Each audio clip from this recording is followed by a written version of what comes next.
Hello दोस्तों, तो आप लोग कैसे हैं? तो चलिए आज की एक और नई वीडियो में आपका स्वागत है। और चलिए आगे बढ़ने से पहले बता दें कि अगर आप लोग हमारे चैनल पर अगर नए हो तो लाइक और सब्सक्राइब कर दीजिएगा।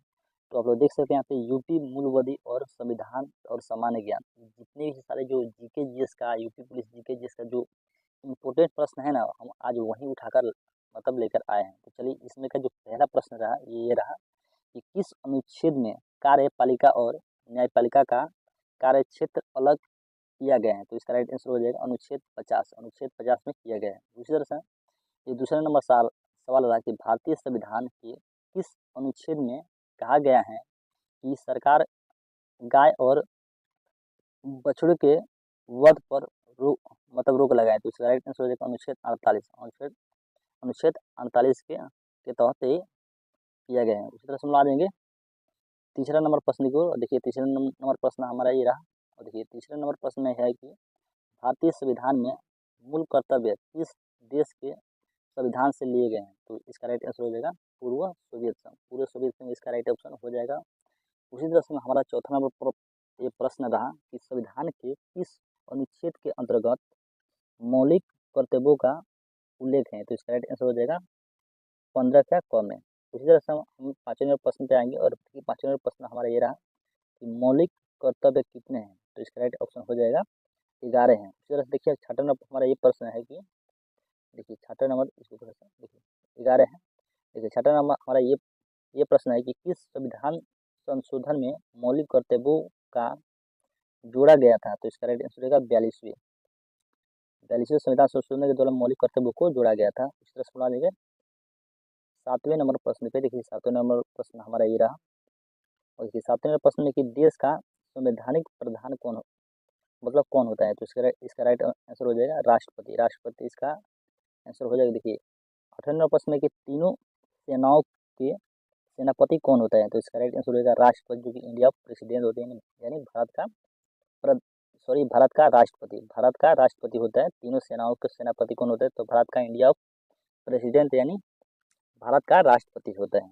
तो देखिए उसी तरह से हम लोग आ जाएंगे 9वें नंबर प्रश्न को। देखिए 9वां नंबर प्रश्न हमारा ये रहा कि राष्ट्रीय सुरक्षा का दायित्व किसके हाथ में होता है? तो इसका राइट आंसर हो जाएगा ये भी राष्ट्रपति के ही हाथ में होता है। उसी तरह से हम लोग आ जाएंगे 10वें नंबर प्रश्न पे। और 10वें नंबर प्रश्न हमारा ये रहा। देखिए 10वां प्रश्न हमारा ये रहा कि स्वतंत्र भारत में सबसे अधिक कार्यकाल वाले राष्ट्रपति मतलब कौन रहे हैं? तो इसका राइट आंसर हो जाएगा राजेंद्र प्रसाद, जो कि 1950 से लेकर 1962 तक रहे थे। उसी तरह से हम आ जाएंगे अगले नंबर प्रश्न की ओर। देखिए जितने भी प्रश्न है ये यूपी पुलिस में पूछा गया प्रश्न है और ये बहुत इंपॉर्टेंट प्रश्न। तो आप लोग इसको कृपया एक बार मतलब इसको रिपीट भी आप लोग मतलब कर लीजिएगा वीडियो का, तो अच्छा रहेगा। तो देखिए इसमें का पहला प्रश्न है कि nation human rights commission of India कब लागू हुआ था? तो इसका राइट आंसर हो जाएगा 12 अक्टूबर 1943 को लागू हुआ था। उसी तरह से हम ला लेंगे दूसरे नंबर प्रश्न को। देखिए दूसरे नंबर प्रश्न हमारा ये रहा कि भारत में खिलाफत दिवस कब मनाया गया है? तो इसका राइट आंसर हो जाएगा 17 अक्टूबर 1919 को। 17 अक्टूबर 1919 को मनाया गया था। उसी तरह से हमारा तीसरा नंबर प्रश्न है कि STF का फुल फॉर्म क्या है? तो इसका राइट आंसर हो जाएगा स्पेशल टास्क फोर्स। इसका राइट ऑप्शन हो जाएगा। देखिए उसी तरह से चौथा नंबर प्रश्न है कि उत्तर प्रदेश पुलिस का मुख्यालय कहाँ कहाँ पे स्थित है? तो इसका राइट आंसर हो जाएगा लखनऊ। इसका राइट आंसर हो जाएगा। उसी तरह से हम ला देंगे पाँचवें नंबर प्रश्न की ओर। और देखिए पाँचवें नंबर प्रश्न हमारा ये रहा। देखिए पाँचवें नंबर प्रश्न में कि संविधान के किस अनुच्छेद में कहा गया है कि सभी राज्य के लिए एक उच्च न्यायालय की व्यवस्था होगी? तो इसका राइट आंसर हो जाएगा अनुच्छेद यानी आर्टिकल 214। आर्टिकल 214 के तहत कहा गया था। उसी तरह से हम ला लेंगे छठे नंबर प्रश्न की ओर। और देखिए छठे नंबर प्रश्न है कि ऑपरेशन वर्गा वर्ष 1978 में कहाँ पे हुआ था? तो इसका राइट आंसर हो जाएगा पश्चिम बंगाल में हुआ था।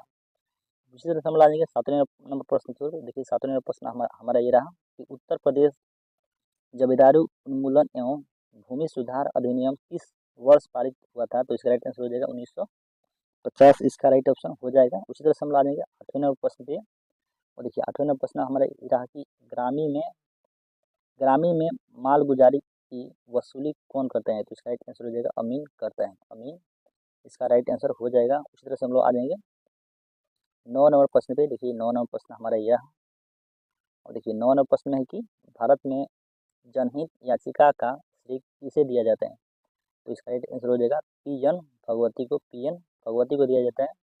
तो देखिए 10वें प्रश्न में है कि राज्य के मुख्य सूचना आयुक्त की नियुक्ति कौन करता है? तो इसका राइट आंसर हो जाएगा राज्यपाल करते हैं, राज्यपाल करता है। उसी तरह से हम लोग आ जाएंगे अगले नंबर प्रश्न की ओर। देखिए यहाँ पे देखिए मूलबुद्धि और संविधान सामान्य ज्ञान से रिलेटेड कुछ सवाल है, देखिए हम लोग इसको देखते चलते हैं। देखिए इसमें का पहला जो प्रश्न है वह है कि सभा का अंतिम सत्र कब आयोजित किया गया था? तो इसका राइट आंसर हो जाएगा 24 जनवरी 1950। ये बहुत बहुत इंपॉर्टेंट, इसको प्रश्न को मार्क कर लीजिएगा आप लोग, मतलब बहुत बार ये पूछा जाता है।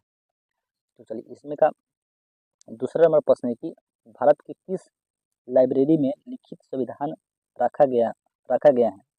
तो इसका राइट ऑप्शन हो जाएगा राष्ट्रीय म्यूजियम दिल्ली, राष्ट्रीय म्यूजियम दिल्ली में मतलब रखा गया है। उसी तरह से हमारा तीसरा नंबर प्रश्न है कि हमारे देश का मूल संविधान किसके हाथों द्वारा लिखित है?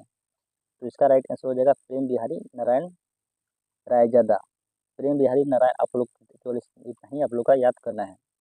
देखिए चौथा नंबर प्रश्न हमारा ये रहा कि भारतीय संविधान सभा की संघ शक्ति समिति के अध्यक्ष कौन थे? तो इसका राइट ऑप्शन हो जाएगा जवाहरलाल नेहरू, जवाहरलाल नेहरू इसका राइट ऑप्शन हो जाएगा। उस तरह से हम लोग पाँचवें नंबर प्रश्न की ओर।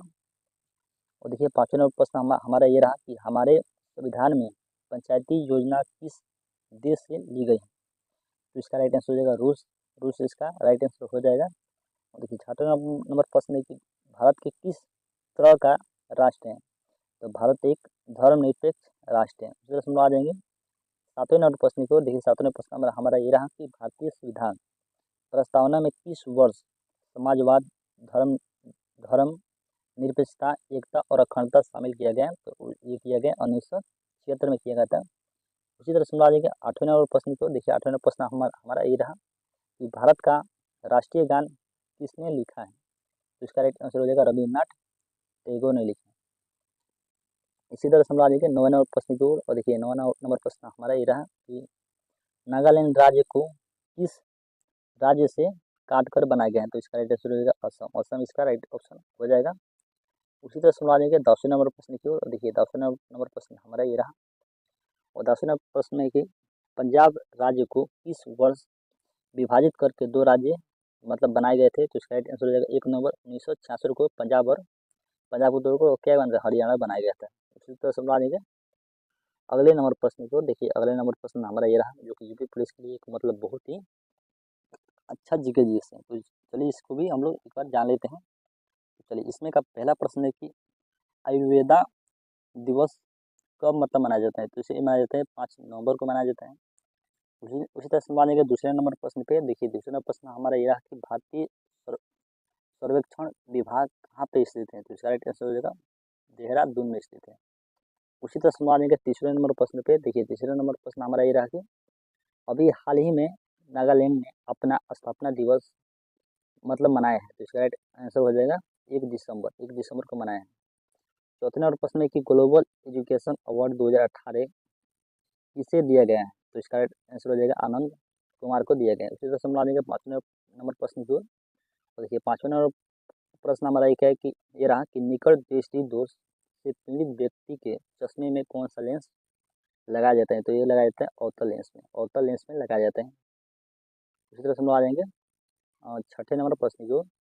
और देखिए छठे नंबर प्रश्न हमारा ये रहा कि कथकली किस राज्य का प्रमुख नृत्य है? तो ये है केरल का। कथकली किस राज्य का नृत्य है? तो ये है केरल का। उसी तरह से सातवें नंबर प्रश्न है कि इंटरपोल के अध्यक्ष के रूप में किसे चुना गया है? तो ये चुना गया है किम जोंग योंग को चुना गया है। उसी तरह से हम लोग आ जाएंगे आठवें नंबर प्रश्न की ओर। देखिए आठवें नंबर प्रश्न हमारा ये रहा कि सुप्रीम कोर्ट के जजों की संख्या को कौन बदल सकता है? तो ये बदल सकता है कानूनों द्वारा संसद, ये मतलब बदल सकता है। उस तरह से ये 9वां नंबर प्रश्न है कि नोट्स ऑफ द ड्रीम किसकी बायोग्राफी है? तो ये है AR रहमान की बायोग्राफी। उसी तरह से हम ला लेंगे 10वें नंबर प्रश्न के। और देखिए 10वां प्रश्न है कि विक्रम साराभाई अंतरिक्ष केंद्र कहाँ पे है? तो ये है तिरुवनंतपुरम है। तो चलिए दोस्तों आज के लिए इतना है। और फिर मिलेंगे हम लोग अगले क्लास में। तब तक के लिए जय हिंद जय भारत। अगर आप लोग हमारे चैनल पर नए हो तो लाइक और सब्सक्राइब कर दे। चलिए दोस्तों, आज के लिए इतना है।